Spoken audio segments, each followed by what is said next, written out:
And now to the fight against the Zika virus. With at least 15 cases transmitted by mosquitoes in South Florida, state officials are concerned about the impact that Zika could have on tourism.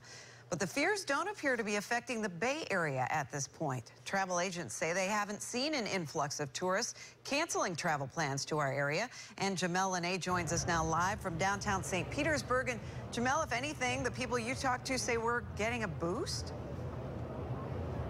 Exactly, Stacey. You know what? Forbes magazine just named St. Petersburg one of the top 5 locations to visit over Miami. And obviously, you can see why. We're actually on top of the Canopy Rooftop Lounge overlooking some very beautiful views. And experts say that if fears of Zika have not gotten here yet, then, hey, they could be on their way, possibly now or never.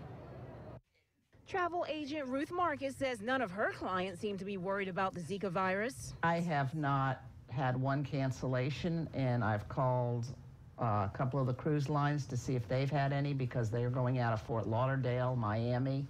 Nobody is canceling. Working out of her Largo office, she books clients from all over the world, even getting calls from customers in the United Kingdom, where country leaders have advised their citizens to steer clear of the Sunshine State. I have a couple of clients from London, and they called me last week. Governor Rick Scott reassuring visitors the outbreak is contained to a small area in a Miami neighborhood. I think we'll continue to see all the tourists we've been seeing. We'll have 110, 115 million tourists. Just remember, it's 1 square mile. And we're doing everything we can to make sure that doesn't spread. Our number one concern is always the safety for our visitors. David Downing with Visit St. Pete Clearwater says talk of Zika has been swirling amongst county leaders. This is one in a long line of things that could pose a threat to tourism, particularly when it involves the United Kingdom. It's our number one international market. But so far, the county's tourism numbers have not declined.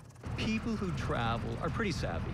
They understand that if it's confined to a very small area and in one specific area of town, in a city on the other side of the state, chances are they're fine here. Now, travel agents also say another reason why tourism is so big here in the state of Florida, it's because school is about to start, and that's when the prices for cruises and tours are at the cheapest. Stacey? All right, Jamel Lene live in St. Petersburg. I guess that's good news for the present. Thank you.